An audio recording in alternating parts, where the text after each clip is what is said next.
All right. Welcome to another ESP.NET Community Stand-Up. If you're used to having John, I'm not John. It's the new and I improved John. so I'm Maira Wenzel. I'm a PM on the .dev community team. I'm replacing John today. He had a conflict, but I hear we are having a discussion about ESP.NET 10 planning. But first, let me introduce our beloved um, ASP.NET team members. Dan, do you want to take it over and introduce Sure. everyone? Thanks, Myra. Myra, it's great to have you here. If people don't know, Myra does a ton on the .NET team. She manages our .NET website. She does a whole bunch of stuff to help people onboard to .NET as easily as possible and get all the downloads. So it's great to have Myra here with us today. So this is a continuation of our .NET 10 planning discussions for ASP.NET Core that we kicked off in December. Last week, we talked all about Blazor and what we're thinking about doing for Blazor in .NET 10. And today we're going to talk all about security and authentication. These are planning discussions. They are not a official announcement of our committed roadmap. We're trying to involve the community early in our planning process to hear what matters to you. Like how are we on the right track with our priorities? Are we emphasizing the right things, having the most impact? We want to have these discussions early so that when we then decide on a roadmap that we've included your input and your feedback. And so for today's discussion, we're going to be doing all things security. And we've got Mike Kistler and Stefan Halter here with us. Mike and Stefan, you want to introduce yourselves? Sure. So, hi, I'm Mike Kistler. I'm the product manager for ASP.NET Identity and Auth and Security. So I'll be doing most of the discussion today. Turn it over to Stefan. Hi, yeah, I'm Stefan. I'm an engineer on the ASP.NET team, and I am responsible for Auth and Identity, and I'm excited to discuss our plans and roadmap. Awesome. All right. Great. It's great to have you both here with us. And I know it's typical for us to have community links, but here we have a lot of ground to cover today. So we're going to keep that part and just go straight into discussion. Is that it? That's the plan. No community links today. They'll probably be back next week, but for today we're going to save the time for discussion. Make sure we can get all of your questions. So it is a discussion, so please use the YouTube chat or the Twitch chat to ask questions, to give comment on the things that we're going to be sharing today. Mike's going to run us through the high level themes and ideas in this space, this part of ASP.NET Core, but we want to hear from you. So please comment away, ask your questions, and we'll get those on the screen and try to respond to them as they come in. All right. Okay. So I think I'll jump in now. Some of this is going to be a repeat of some of the things that we talked about last week. But if you didn't join for the Blazor session, we want to quickly go through some of our planning process here. So we go through a variety of steps, and I'm going to present these sequentially, but they aren't actually sequential. This sort of happens all mixed around and hold on. Oh, there, Mike. I don't think we see your slides yet. Oh, there we go. Okay, there we go. Thank you. Yeah, I was waiting for the cue. Like, is that the first slides? Okay. Okay, good. All right. So we do a bunch of steps, not necessarily sequentially. The first one is we collect a lot of feedback from a variety of sources, obviously from you, the community, but we look at other sources of information like industry and lots of places. So we take that and then we look at trends. We're trying to figure out where are we going. We want to, skate to where the puck is going, not to where the puck is now. So we're trying to look at what are the things that are really going to be important as, we're actually releasing .NET 10. We try to identify some high-level themes, try to figure out, okay, let's put things together that make sense to go together, that give you, really meaty chunks of content. And then we identify some of this work in our GitHub repo. There's a .NET 10 planning milestone where we add items that we think, these are things that we want to think about. And so I included a search string that you could put into GitHub that will find you all these things that are specifically for area is the area of auth or security or identity. So you can go look there. That's where we're sort of pulling this stuff from. Then we do a prioritization pass where we look at all that stuff and we say, okay, what are the things that are really important? What are the things that we think really are going to matter as we're releasing .NET 10? We do some cost estimation to try to understand what our resources are, what can we bring to bear, what are the things that we'll actually be able to bite off in the .NET 10 timeframe, and so forth. And once we've done with that, we're going to share the roadmap. And there's a specific place, aka AMS, ASP.NET Roadmap, where we'll be doing that. And then that will be another opportunity for you to give feedback. And then we'll take specific items and then we'll move them into milestones for .NET 10 so that you can see how this stuff is all going to roll out. And of course, we'll adjust as things change. Now, the way that you can help participate in this, create GitHub issues for things that you think are important, whether they be bugs or feature suggestions. Go create GitHub issues. That's primarily where we look to gather detailed requirements. If there's already an issue there, go give it a thumbs up if it's something that you feel is important. And again, I put the search string in there so that you can find things that have already been thumbs up to see if they're important to you. Maybe you can add your voice to that, so forth. Comment on issues and give us specific requirements, specific scenarios that you're trying to accomplish in your applications, so that we know that these are things that we should really try to address as we roll out these features. You can even submit concrete design proposals. So there's a formal API design proposal process that we have. And any new API that we release in .NET goes through that process. And so you can submit those design proposals. We welcome them from the community as well. So you can look at doing that. You can review and comment on existing design proposals. And you can offer to collaborate on implementing or testing or maintaining any of these features that we have. And you can find things, if you're interested in doing this, by looking for the labels good first issue or help wanted or help candidate. Those are all places where we're looking for help, community involvement in bringing these features out. There was a great talk at the beginning of the year in January where Safia Abdallah went through all the ways that you can contribute to ASP.NET.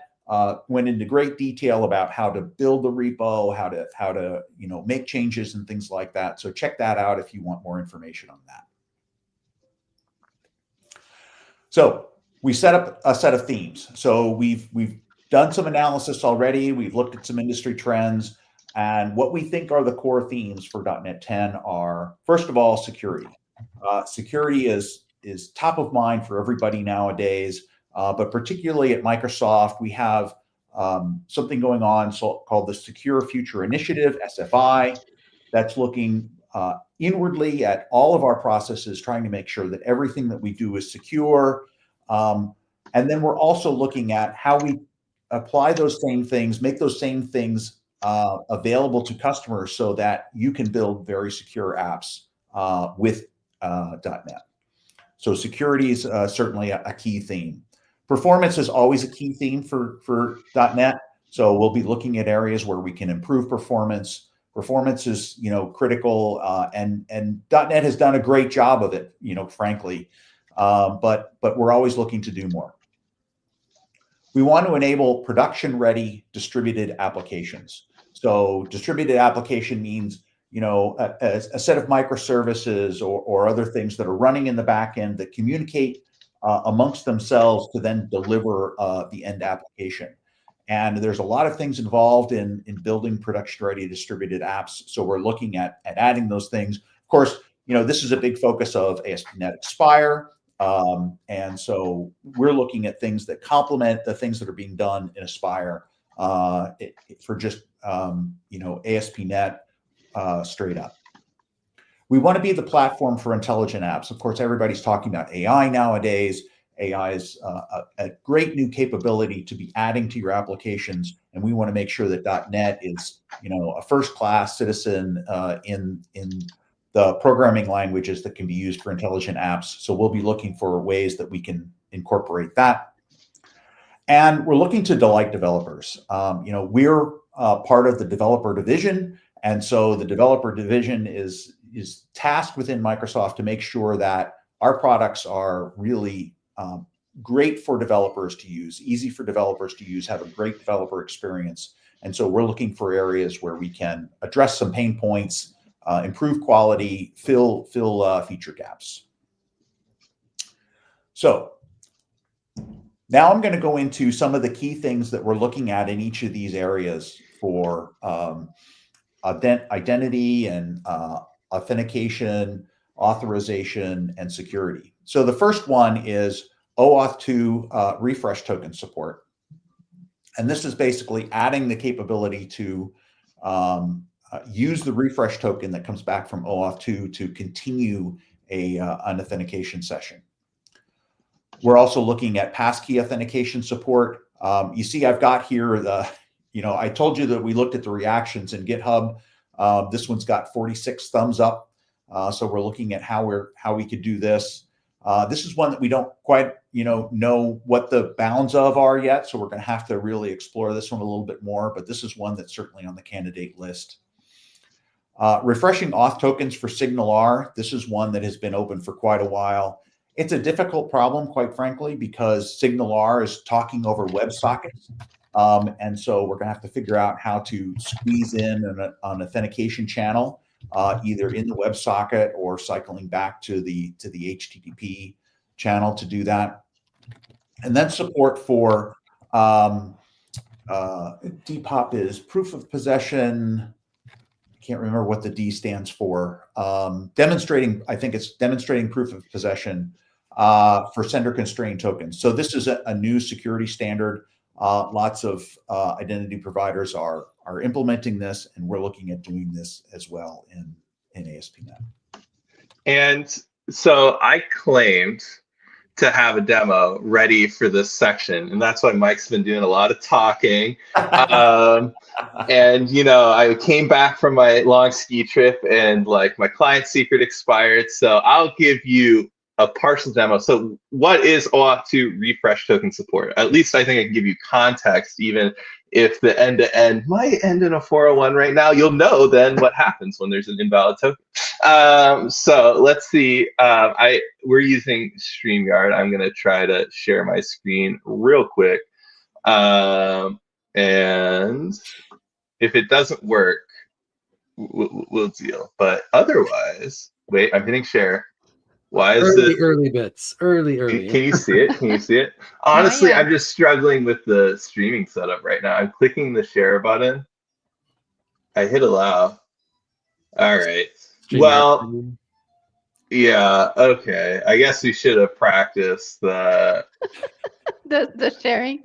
I hit share. All right. Well, to provide a little bit of context and give Mike a break, since we don't have the community links at the beginning, like OAuth 2 refresh token support. So like there are a couple ways to do like single sign-on OIDC. And like if you're in a Blazor app, you can do that like straight from the browser doing WebAssembly. But what's more common with ASP.NET Core apps is to use basically back-end redirect login flow. And what that means is that once you've signed in with Entra or Google or Facebook, you can get an access token. And with OAuth 2, that might give you permissions to access certain resources inside of Entra or from your Google account profile. But that access token you can also use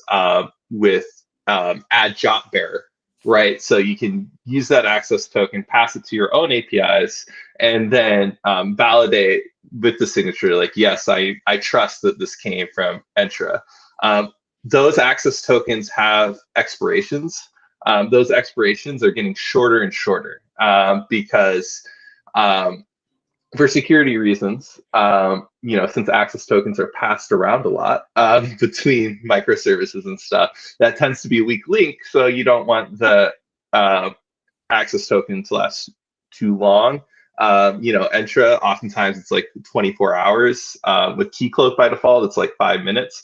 So what happens is when you get this access token, ASP.NET has the ability to store that inside a cookie. So when you call backend services, you can extract the access token from the cookie and attach that to your like authorization header. But if that expires after 5 minutes, like you have to get a new access token, and you don't want the person to have to re-enter the credentials every time. Right now, you have to write a lot of custom code to do that.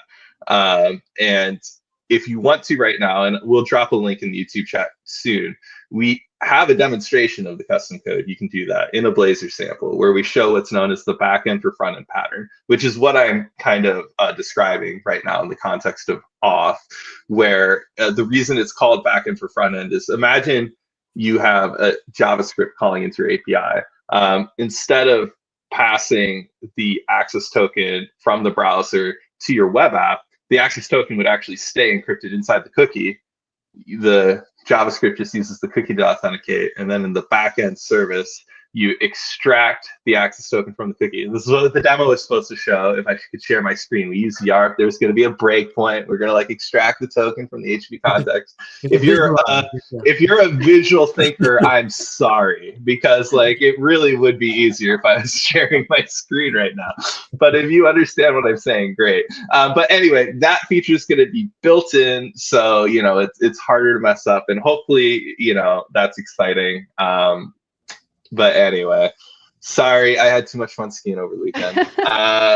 Would that help with the scenario that Marvin is describing? That would be great to have a web API with, is it JOT? Can I answer? So I've actually been reading the YouTube comments, and I was kind of like going to wait till the question answer section. So yes, I mean, I think for one, it will make these scenarios where you're authenticating with JWT. I've been saying JOT. By the way, that's just how I don't know. That's the first time I heard, so I didn't pronounce JWT. Yeah, I might be getting ahead of myself. So JWT equals JOT.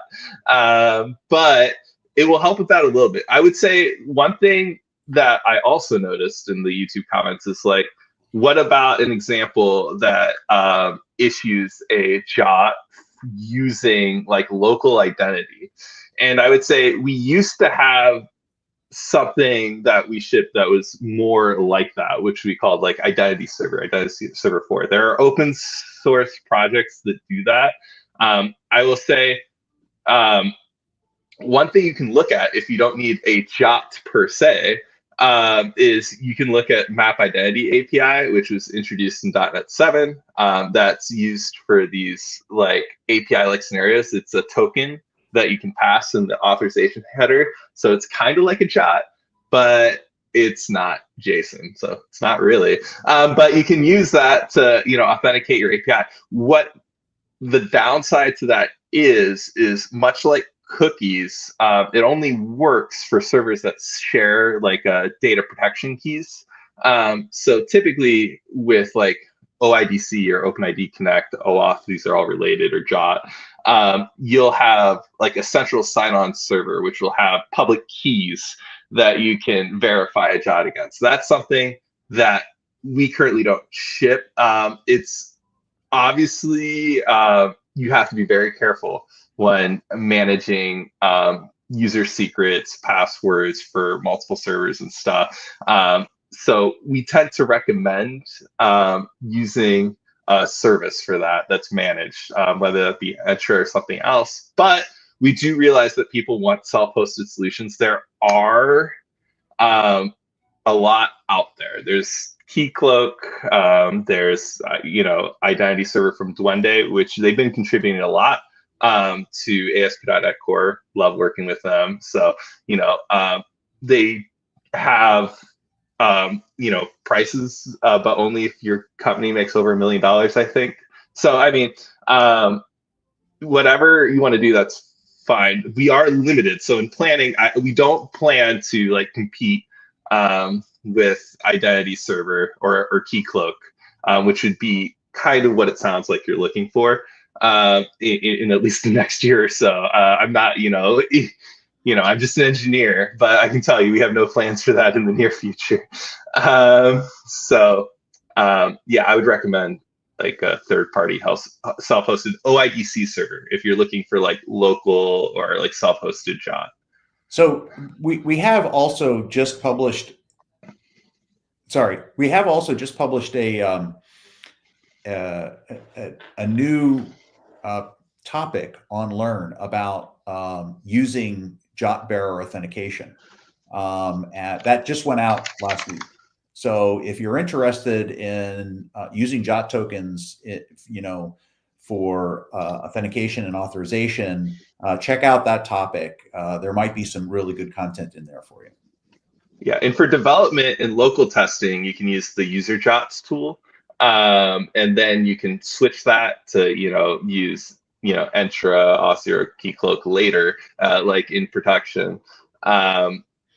But yes, we are not like supporting an OIDC server where you're running on your own database ourselves. But even without it supporting the like token, the thing that actually produces the tokens, the server part of the protocol, it is interesting that even if you just wanted to set up an API with aspnetcore that accepts JOT tokens, how would you do that? And I think it's kind of manual today, unless there's some tooling that I'm not aware of. Like I think you can in the template say I would like to use the Microsoft Identity Platform, which under the hood will use JOT tokens, but provided from Microsoft's identity services. So that's using JOT, but it's a very specific service. I think you can also check a checkbox to say use Windows Auth and instead. That's sort of the old school Windows authentication protocol. But there's no like I just want to use JOT and I'm going to set it up with a different identity provider of my choice. Like you mentioned a few, like Duende or Keycloak or whatever. If you just wanted to get the infrastructure in place for your API for handling a JOT, but then you'll put in the parameters later about which identity provider you're using, we don't really provide a tooling experience around that. Is that right? Or do we have something there? Not for third parties. Like you said, for Entra, we do have like some scaffolding and some project templates to help you out. Another good thing I would say is that under the covers, Entra is using the same OIDC and JOT infrastructure that you would use with Keycloak or Aussie or whatever. So, the knowledge translates, but definitely we put more effort into making the Entra path easier, right? Like we have a lot of Microsoft customers that we need to handle. Exactly. We do have the framework support, right? Like the pieces that the Entra Auth is built on, like the OIDC middleware, the JOT bearer token middleware. Those things are all available in the framework. You just have to call the API, write the code to call the APIs yourself to set it up. But the pieces are there. You just need to know how to use them to get going. Yeah, we have this coming from Canuck abroad. Like, love that security off has become very confusing in web dev, and direction guidance from Microsoft would be very beneficial. And I was wondering, like, since I was part of the docs team before, like, is there, like, I saw that you just launched that new tutorial. So is that part of .NET 10 planning as well, like improve that guidance? It absolutely is. That's coming in a couple of slides. Yep. Okay. Yep. Awesome. There's another question I see in the YouTube chat. Like, is it a good practice to use JOT to authenticate with the Blazor app? I would say sometimes there's not really an alternative. Imagine you're using a static, CDN file hosting for your WebAssembly Blazor app. Like, your CDN's not going to issue you cookies for authentication cookies for your web app. So for there, like having the client app, like, do the OIDC flow itself, get a JOT token and send it to the server is pretty much your only solution. So we'd recommend it. But if you can use cookies and keep the access token kind of on the server, we would recommend that generally because it's less likely to get lost or leaked or So it really depends what kind of Blazor app you're building. Like with a Blazor web app today that has a server component that you can leverage to make the app effectively more secure, right? Like the token handling or any interactions with establishing the identity can all happen server side. Like maybe you do an OIDC flow with Entra or whatever your identity provider is, and then you're flowing that identity information then to anything that you need in the browser using a cookie, and that has some nice characteristics as opposed to having to figure out how do you manage the like JOT tokens and such like client side in the browser, and risking who has access to those things, who can see them. But if you have a purely client side, static Blazor, a standalone Blazor WebAssembly app, then establishing the identity on the client using like an OIDC based flow is pretty much your main option. Cool. I think there were also some questions. We'll bring this. I don't know. You can tell. I can pull up other. This is one that I was curious about. Like, there's so much going on. How is the token persisting in the client? Can different domains be used, or only subdomains, dealing with third-party cookies, and probably privacy differences between browsers? Yeah. There are a lot of concerns, and we could certainly do a better job in our docs, and that is one of the areas, like Mike was saying, that we'll get to, that we do plan to add more content, more guidance.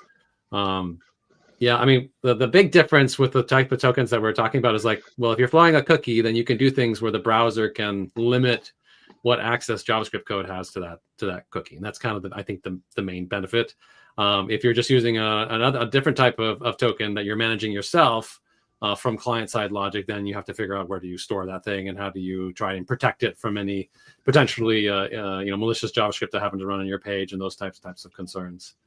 So that's kind of what you have to worry about. I do think I'm successfully sharing my screen now. If we have time and we want to quickly show what I was talking about. Woo! Inception. All right. So this, if you can see it, I'll try to zoom in. Obviously, I just got this running, is code that's part of the Blazor OIDC BFF sample that we're planning to put in the box in the framework. So this validate or refresh cookie async runs on every request, right? So basically what we're talking about here is you have the Blazor app, and if we hit this weather endpoint, it's going to be like, do we need to refresh the cookie? If it's within 5 minutes of expiration, we'll refresh it and get a new access token. So as long as this request takes less than 5 minutes, it should be fine. Even if the access token is already expired, we'll get a new access token basically before continuing the request processing, at which point you're going to get that 401 unauthorized I mentioned earlier. But just to kind of show you what's going on here is basically in this case, the WebAssembly part of the Blazor app is making a request to this weather forecast endpoint, at which point we're reading the access token out of the HTTP context, which is really just decrypting the cookie. And then it's using YARP, which is what adds this map forwarder API, to pass that as a bearer token to this backend API, which is a minimal API JOT, which is configured to take the same, basically it's configured with the same authority as it's called. So it's the same identity server, in this case, Entra, that then validates the token that's forwarded via YARP to this minimal API JOT.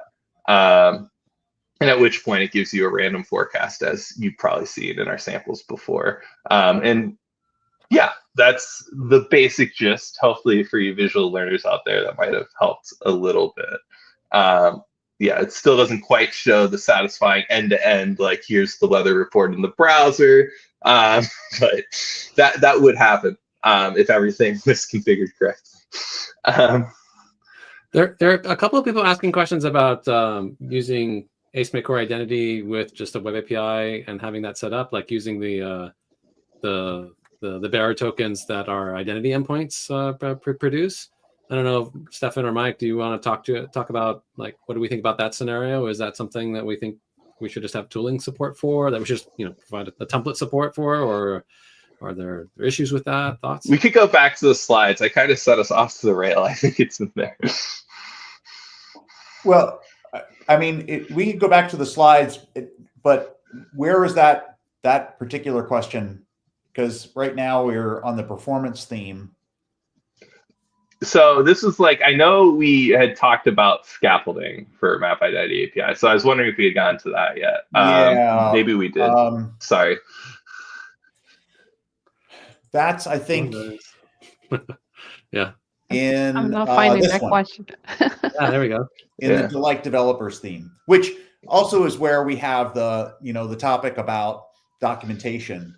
So, but yeah, we're looking at a couple of different efforts on extensibility through scaffolding.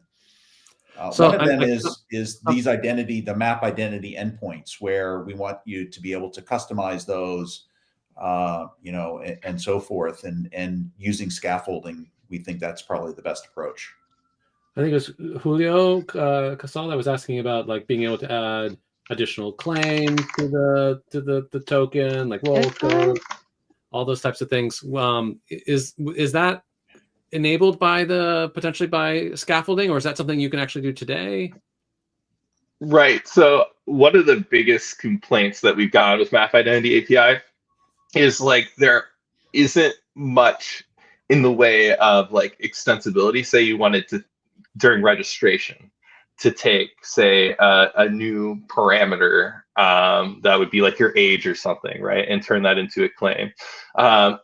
What we would tell you today, and we have, or I have personally, in a lot of the GitHub comments, is the Map Identity API code I factored into a single file that references only public types. So you can copy and paste it into your code, and then you have ultimate extensibility, because it's using very low-level types and sign-in manager and user manager, and then calling like directly into like the cookie authentication handler sign-in stuff. So it's very pluggable, kind of below Map Identity API, but Map Identity API is very opinionated. Like it has the 4 endpoints it has, and it takes the parameters it takes, and unless you want to copy and paste it, you're not really changing it much. You can change like the prefix of the path with map group if you want them, but even then, like that's not a parameter to Map Identity API.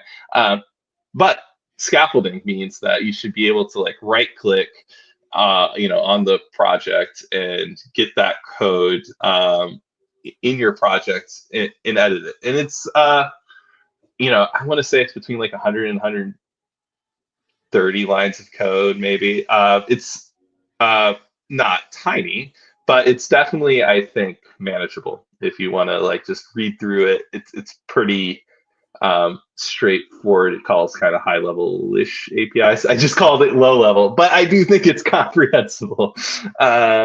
So yeah, that's the plan, is just to put the code from Map Identity API into your project, and allow you to have the ultimate customizability.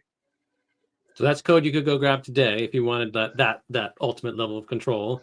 And then in the future, we may just help you acquire that code or a similar implementation using a scaffolder, similar to how we have identity scaffolders for like Blazor and for Razor Pages and MVC that help you like set up the auth and identity user interface, like the UI code and how they interact with the aspnetcore identity system. You can scaffold that code into your project. You can imagine doing something similar with the API endpoints. Yeah, and I think we'll probably do that with some sort of standard customizations. Like what is your user and things like that, just to make those very simple and straightforward. Cool. And we have a question here from SwiftCut. You've mentioned that Blazor app on a client machine has access to a token. Is that the implicit flow? If it is, I think it's considered as unsafe. There's a couple of questions asking about unsafe, like auth methods. And so I think, Dan, you were talking about like Blazor, like that there is something on the service, not on the client side, right? So, and Stefan and Mike, feel free to jump in and correct me if I get this wrong. But when we were before talking about whether or not there's a server even in the picture for your app, like are you running code on the server, or are you potentially deploying what is effectively just a static site? Like Blazor can can be hosted in a variety of ways. And one of the ways is it can just be a bunch of static files sitting on a web server that you download to the client, and it runs purely client side. In that world, the place where you want to establish who the identity of the user is, and well, I guess in the client, because that's where your code's currently running. And the only way to do that is to handle the interactions with the identity server from the client. Getting some sort of token from the client to identify who the user is. There are dangers with that, because now that stuff is exposed client side, as opposed to handling all the interactions with the identity server side, where you typically have a more secure environment. Stefan, you yeah, so in Blazor, if you're doing like the client side OIDC flow, you're using MSAL, and it like very much, is a supported scenario. The key difference from doing it on the back end is you can't have a client secret at that point, right? Because the whole app is being distributed to the user's machine via the browser. I think it's still the authorization code flow. But yeah, the weakness, if you will, is that since there's no client secret, like a person could, without using your app, obtain the same access token. But if you trust the identity provider, which you should, you at least know that user is that user, probably, unless they got like phished or something. You know what I mean? And then maybe, because there's no client secret. So it's certainly not as strong as doing the server side flow, but I wouldn't go as far as to say like never do it. It seems useful in some cases. All right, Mike, you want to keep going?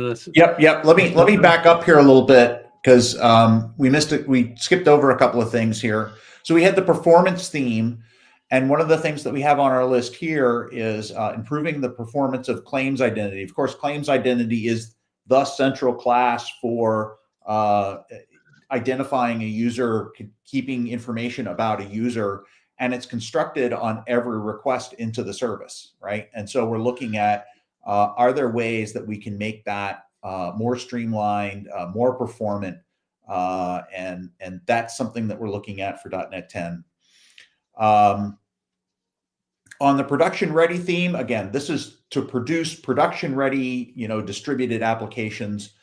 One of the things that's important in distributed apps is observability. So we want to look at how we really do observability of the identity and authentication flow, and improving that, and making sure that you can log that and get all that good information. We're also looking at improving metrics for authentication and authorization, so that you can find out, what's going on in your app, and whether there are bad things happening, if they're happening frequently, and so forth and so on.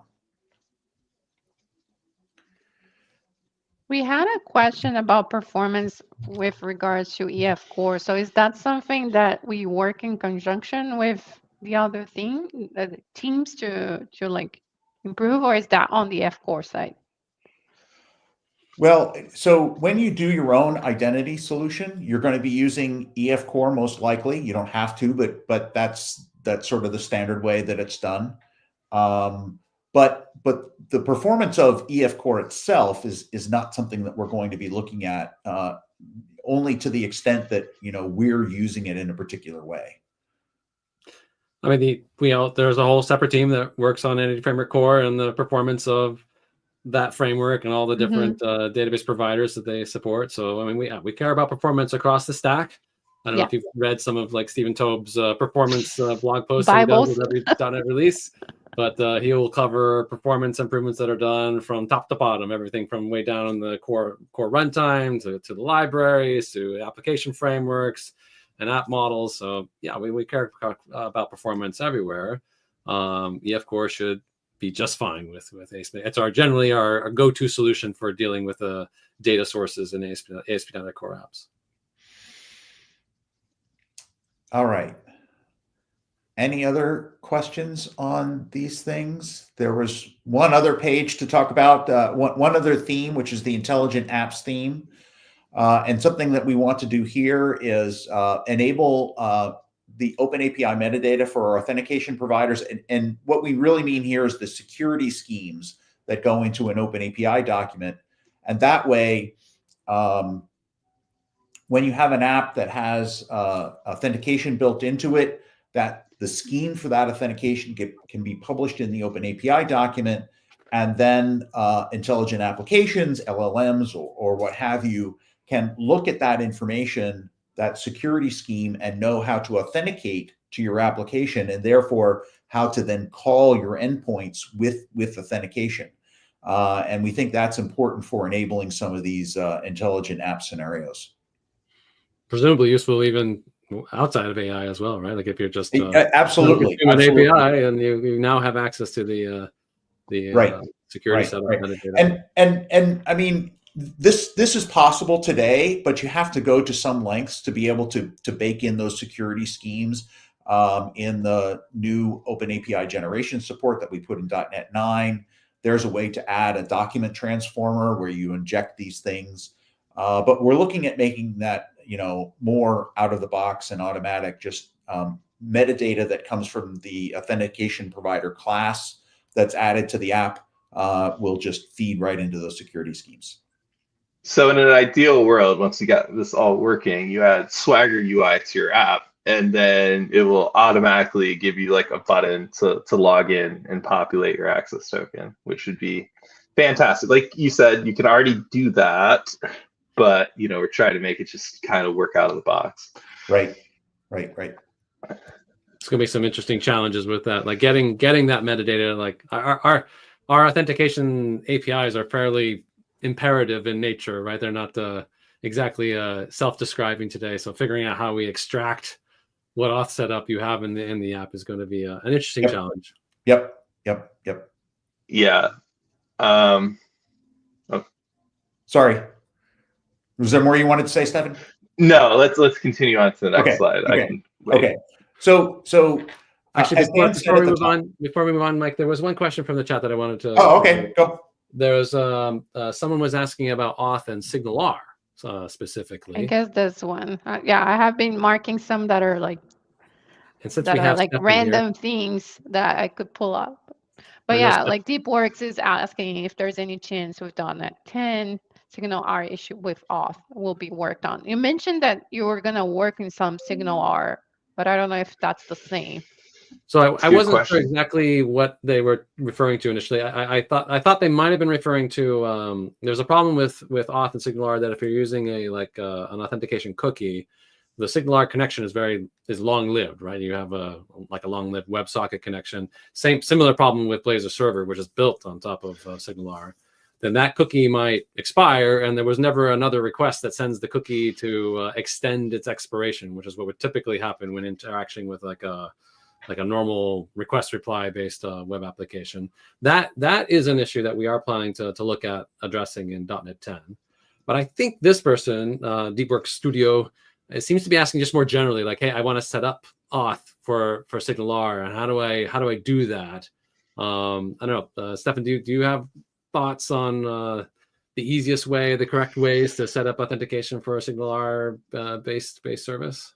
Well, to your point, authentication in SignalR has worked since we've shipped it, as long as you don't want your authentication state to change at all once you've established your connection. So, like, as long as you're not wanting any claims to change or like refresh any claims or cookies or tokens, it's fine. So the refreshing, on the other hand, is important, right? Like, I'm pretty sure we've had a feature for a long time that, like, when your cookie or access token expires, we can kill the SignalR connection and then kind of leave it as an exercise to the developer writing the client code to then reconnect and then deal with any messages you might have missed or whatever, which isn't like a super great scenario. But if you're worried about expirations and you're in a scenario like when you give a developer a boot and they're no longer working for your company, when they want to make sure they can't use their 10-day-old SignalR connection, like, it can matter. So we're looking in how to do the refresh. What has made it take 7 years, for what it's worth, is that we have a lot of infrastructure around updating particularly cookies, just on a new request, right? We just refresh the cookie for short-lived requests. That works pretty well. Your next request will have your updated expiration or claims or what have you. And in the case of when you're using like Jot with, say, fetch from a browser, people are kind of used to, oh, I get a 401, I'll get a new access token, or maybe they'll proactively check the Jot to, because you can just read the access token from that. But with Siglar, like just retrying the request isn't desirable, right? Like we already have something similar where we can close the connection for you, but like having to reopen the connection and potentially miss messages is not great. So it's kind of difficult that we can't reuse kind of our existing logic for short-term requests and cookies to update authentication. But it's something we're looking at seriously. To Dan's point, it affects Blazor server as well, and it's on our roadmap for .NET 10. Yep. Thanks, Stefan. All right. Were there more questions? I just wanted to cover quickly, and this was covered in last week's session as well, setting expectations for folks. There's lots of issues that are out there that we've got in .NET 10 planning right now, but there are some that won't get done for .NET 10. And there are a variety of reasons why that can happen. It might be that it's just too much work to get done in .NET 10. Or it could be that it causes too much of an ongoing maintenance cost. There are some things for which we just don't understand the requirements enough yet, or the technology to fulfill them.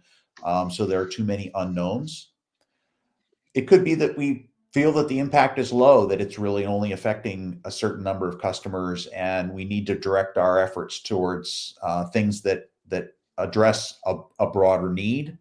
And there could be competing priorities, outside of just the identity space. There's a lot of work going on now in other areas, so we have to try and balance all those. So none of this is, intended to pick favorites or anything like that. We're just trying to do what we consider to be the most important, the most impactful things for the .NET 10 community.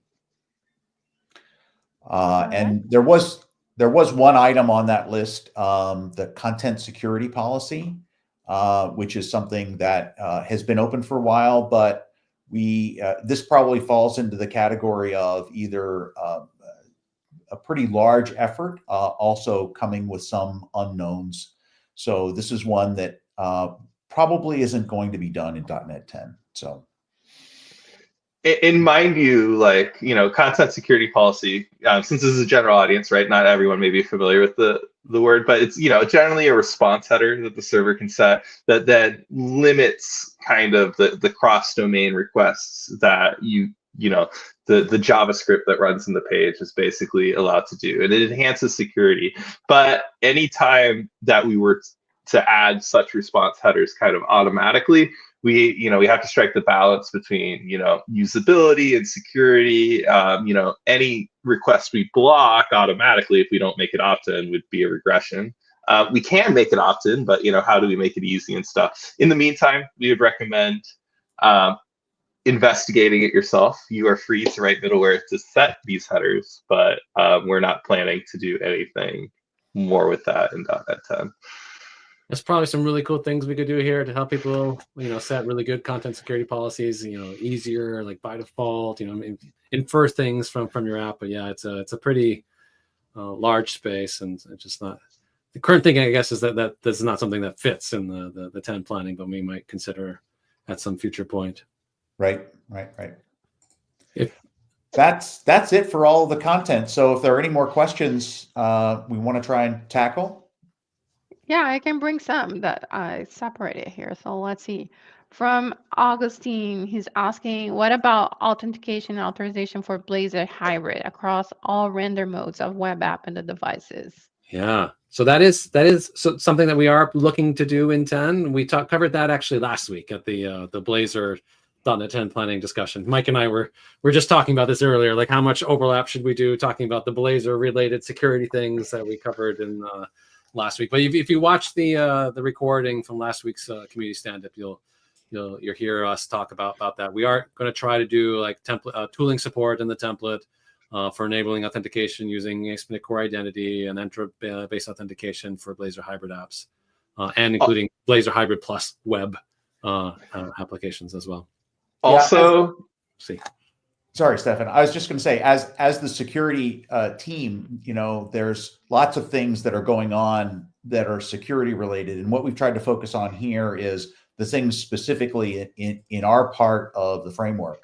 But there are security things that are going on in Blazor that were talked about last week. There are security things that are going on in APIs that we'll be talking about.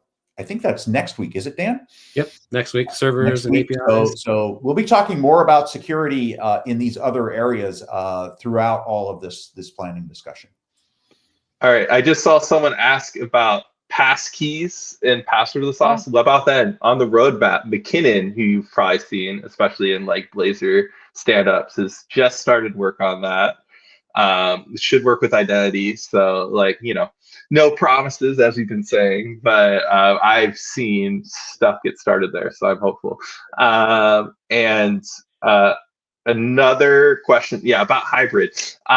In .NET 9, we introduced add authentication state serialization, deserialization. I don't know how much that was discussed last week. I'm sorry, I didn't watch. But if that was discussed, to pick up the comments. if that was discussed, basically the idea there is like if you care about authentication during pre-rendering, which in a lot of cases you might, then it makes sense that like that's where you have to figure out authentication first. Like you can't. Because that's kind of your first chance to show sensitive content or whatever during pre-rendering. And once you have a user there, the add authentication state serialization you call in the server app, and then you call add authentication state deserialization in the client app. And it should just pass the authentication state via the state provider, the Blazor, the persistent state functionality. Thank you. I even wrote this, but anyway. Just JSON that gets embedded in the page, right? Yeah, exactly. So basically, you take your claims and just put the JSON in a HTML comment where you can then read it in your client app. So obviously that's not where you're making your end authorization decisions. That should always be on the server where you trust it. But that does allow you to like show hi username and the links for the admin and whatever. We have this question from Andre. Any plans to think about how to solve dynamic claims? And he was also asking for samples on that earlier. So I would say I would look as a learning resource maybe right now. There's a cookies without identity doc. If you Google like ASP.NET Core cookies without identity, it shows you basically how you can update a cookie. So that's probably the easiest thing to do is you can just like reissue a cookie, via set cookie header with like whatever new claims you want.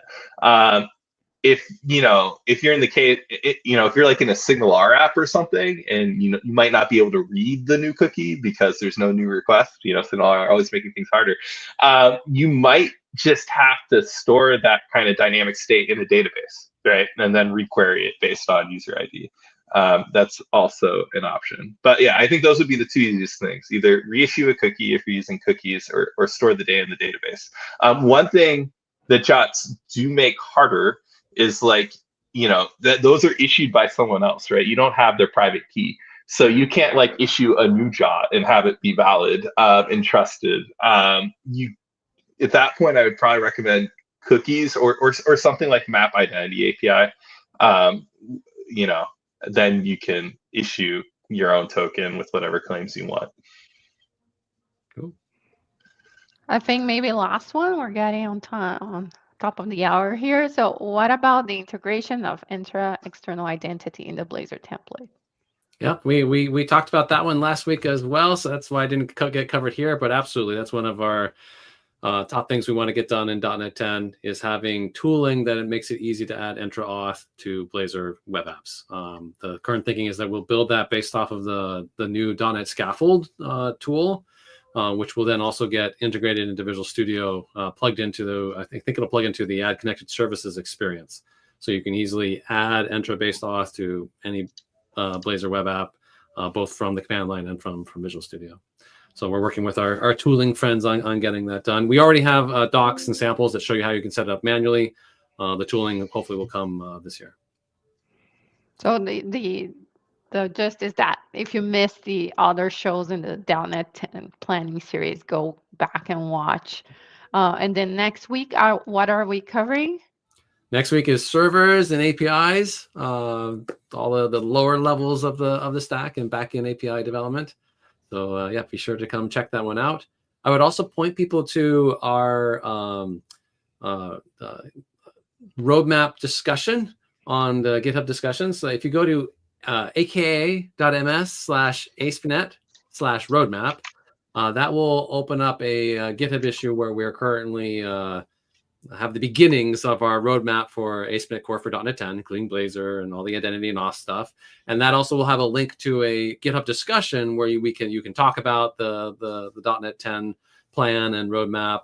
So you can keep an eye on that. We haven't put any content there yet, as far as I know. I think it's still just an empty issue, but that's where we expect our roadmap to eventually show up. And feel free to start discussing it on the corresponding GitHub discussion. For specific items, feel free to also just go to the specific GitHub issue for that item. Like if you care about, scaffolding for identity endpoints or, Entra support for Blazor web apps, there are GitHub issues tracking those specific work items. Go ahead and look them up and comment on them. Share with us your scenarios, requirements, your thoughts on how the design should work. All those things are very helpful. Awesome. Thanks, guys. That was very informative, at least for me. I think it's a super complicated subject, so it is a space that is hard to tackle, but I'm glad you guys are on it. Thank you so much, and until next week. Yep. Thanks, everyone. All right. All right. Thanks. Thanks all.